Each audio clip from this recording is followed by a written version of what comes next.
I want to run. I tried everything else in the world,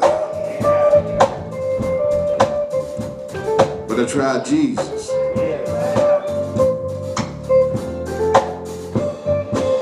And Jesus is enough. Protocol has already been established, and there is a word from the Lord. I want to look at Acts chapter 12.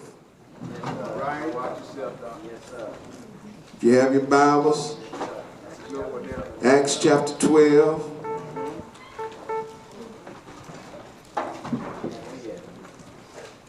Verses 1 through 5.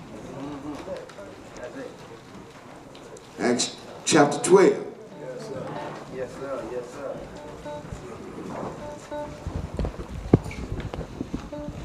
Verses 1 through 5.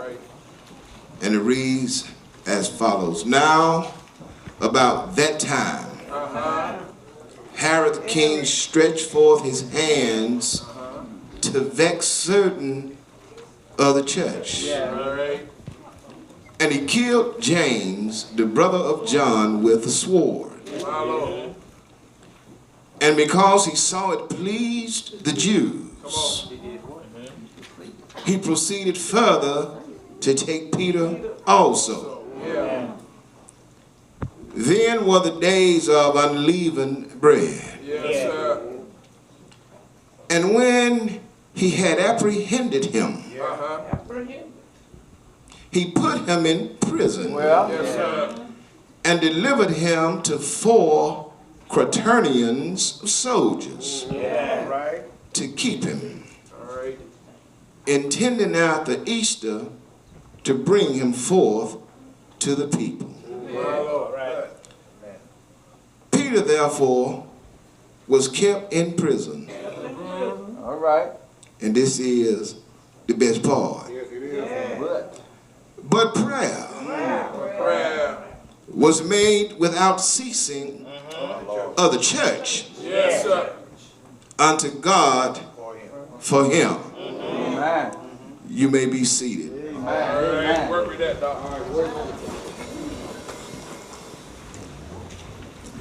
When I got this call, I immediately went into prayer for myself, because it's very important to me that I do exactly what thus saith the Lord. And knowing that this was a pastor's appreciation, knowing that as a pastor, man of God, job is never ending. It's the only job in the world that can't no man hire you or fire.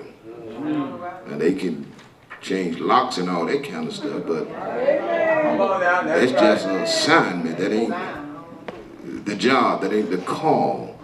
So I prayed and I prayed and I asked the Lord, what would he have me to say to his people? And shortly thereafter, I heard my pastor, I heard my daddy say in my spirit that what he always tell me, it ain't about me, but it's about him. It ain't about me, it's about him. So prayerfully that we all can get something out of this message, because God already got this pastor and this first lady. Already got them. So we're going to talk from the subject this evening, when the church pray. All right, bro. When the church. Come on, son. When the church pray. Yes, sir. There was a time, I know for a fact that there was a time when the church meant something. There was a time when the church, cornerstone of the community, meant something to politicians, meant something to everybody in the community. There was a time when Muddy and Musilla and Big Mama and Grandmama and Papa, there was a time when we were taught, raised at an early age about the church. There was a time I can remember on Sunday morning. Little bitty boy. Family reunion. Papa wasn't about this tall. Had the prettiest smile in the world. But Sunday morning, everybody, I'm talking about the family reunion, had to get up and go to church. Muddy, who happened to be my grandmama, his mama, had to go to church. He had to go to church. I had to go to church. I'm saying that to say that when the church started praying, miraculous things happen. We living in a society where the world want to dictate what's right and wrong, want to dictate what's good and what's bad. Yes, sir. The world want to say that it's okay for a man to marry a man, a woman to marry a woman. All right. Come on now.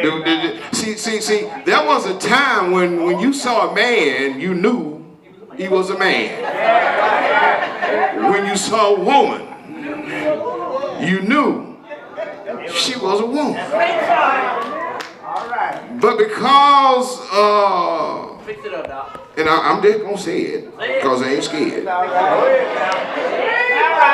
Because we've lost our first love and started conforming to the world, you really can't tell no difference between the saved, the unsaved, the man, the woman. What I'm saying is there ought to be a difference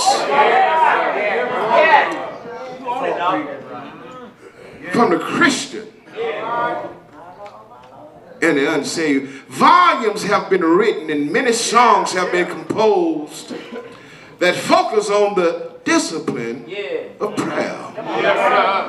I'm sure many of us grew up in churches where midweek prayer meetings were held and attended by the faithful few who recognized the need for God's help in sustaining the life of His church.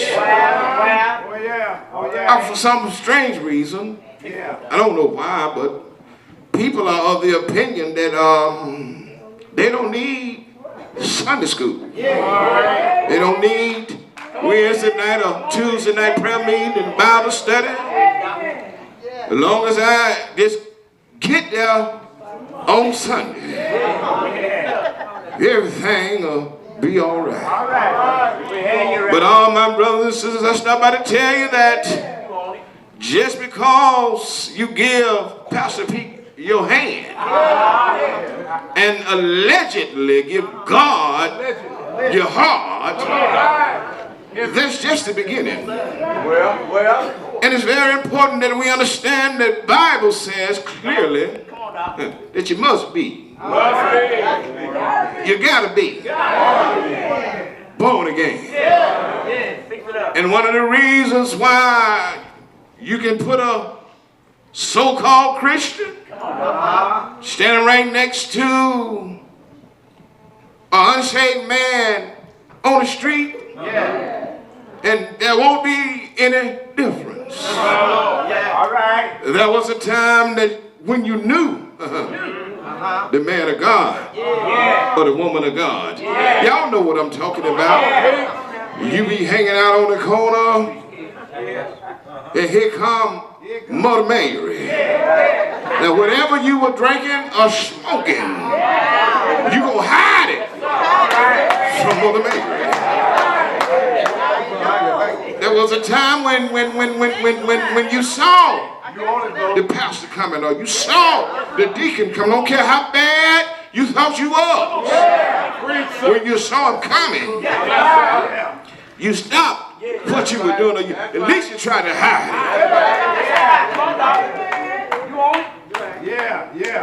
When the church prayer.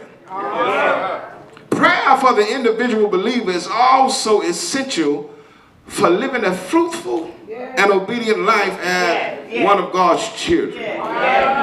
Throughout the Bible, there are accounts of the use of prayer by God's people.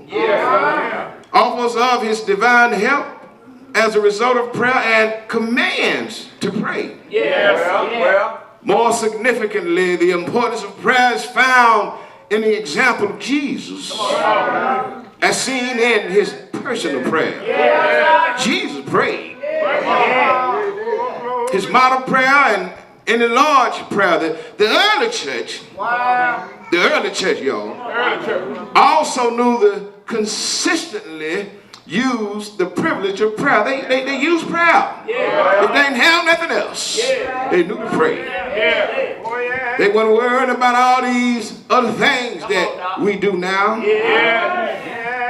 They knew that they were going to pray. And they knew that there was going to be some teaching going on. And it's very important, my brothers and sisters, that we realize and understand our role in the world today. I'm just going to go ahead on and put it out there. We have a responsibility, thus said the Lord, to go into the world. Come on, somebody. We have a tendency to believe that we just come to church just to get something, get entertained, and then go on about and just do my thing. But a Christian, a disciple of Christ, has been commissioned to go into the world and make disciples of men. And it's very vital that we understand, my brothers and sisters, that one day we're going to have to stand before God. I'm talking about Christian now. It has been said that any preacher who is not praying is playing. And any church which is not praying is straying. And that the mounting problems of our society can never be solved by playing preachers and straying churches. Because the church has a responsibility really to save the world. Starting at our own home. I'm going to just say it. I really don't care how old your child is. He can be 6, 16, 26, or 36. If you stand under your roof, he still ought to follow your rules and regulations. And Christian, one of your rules and regulations ought to be to go to church, Sunday school, and Bible study. Well, my brothers and sisters, I really don't want to be labeled as a playing preacher. And I'm sure that you don't want to be labeled as a straying church. So I promise you that I'm going to keep the lines of communication busy. And I'm going to challenge you and me as a church to do the same thing. There are several ingredients, several virtues, several practices, or shall we say, several characteristics which go into the making of a powerful church. Incidentally, these characteristics have nothing to do with the size of the building, the size of the budget, or the number of members on the road. My brothers and sisters, there was a church in ancient Babylon which had no building, no budget, and only 3 members on the road. Shadrach, Meshach, and Abednego. Can I get a witness?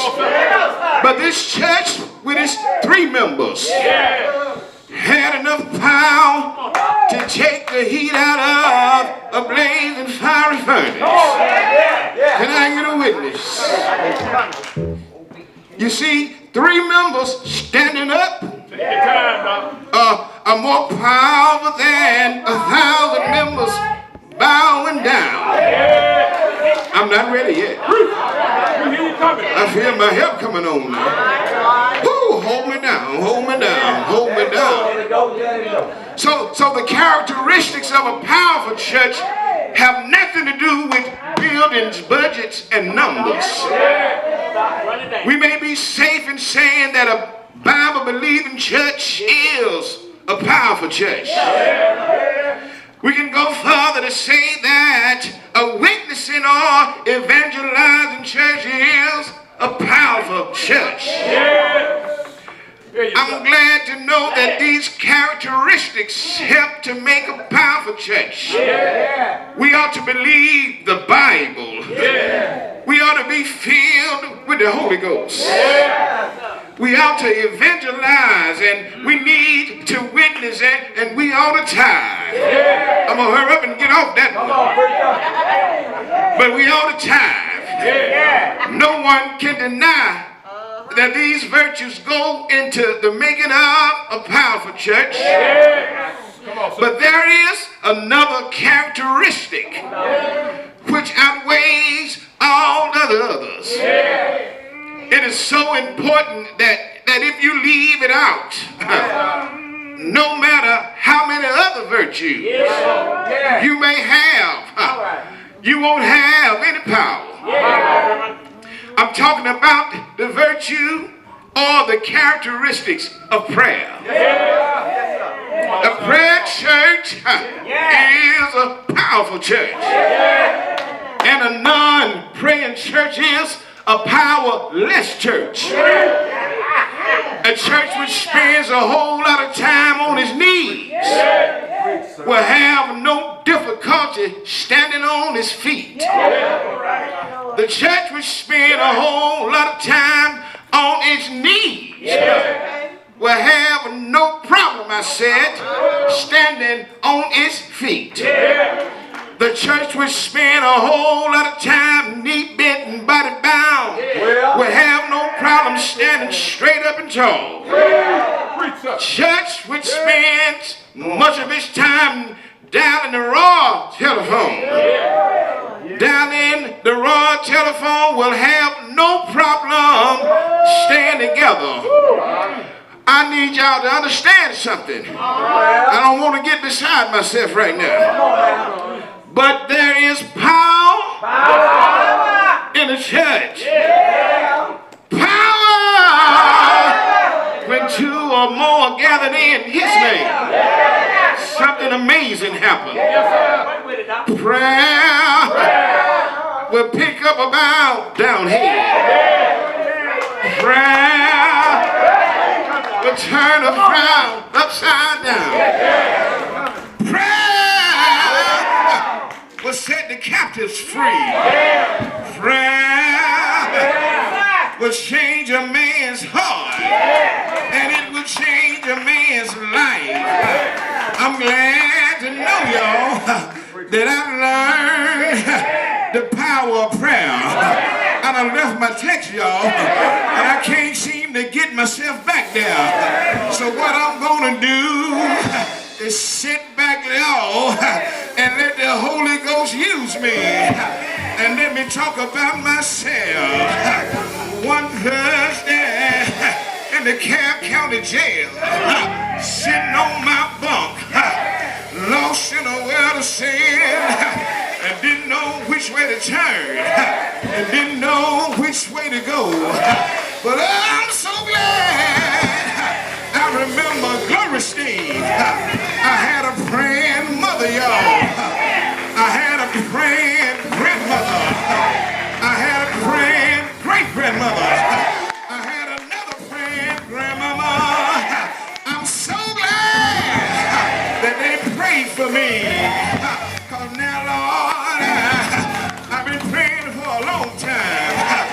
Mother and Father taught me how to pray. When I was but an infant, I was gathered around the table, getting ready to eat, y'all. Mama told me, put my hands together and repeat this simple prayer. God is great, God is good, and we thank Him for our food. By His hand, we are fed. Give us our daily bread. As I grew up, y'all, as I grew up, Mama taught me how to bow down on my knees. Oh, bow down before I went to bed. Place my elbows on the edge of the bed and then repeat the child's prayer. Now I lay me down to sleep. I pray the Lord my soul to keep. If I should die before I wake, I pray the Lord my soul to take. And as I grew spiritually, I found myself in Sunday school, Wednesday night Bible study, Sunday morning worship service. The Sunday school taught me to say, Our Father, which art in heaven, hallowed be thy name. Thy kingdom come, thy will be done on earth as it is in heaven. Give us this day our daily bread. Forgive us our trespasses as we forgive those who trespass against us. Lead us not into temptation, but deliver us from evil. For thine is the kingdom and the power and the glory forever and ever. Amen. Good evening. I feel all right now. I feel my help coming on. I'm so glad that Jesus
church prays. People stop drinking liquor.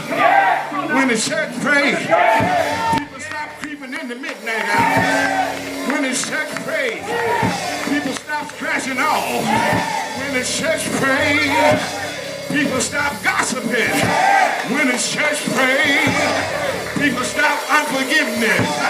When the church prays. People stop talking about one another. When the church prays. When the church prays.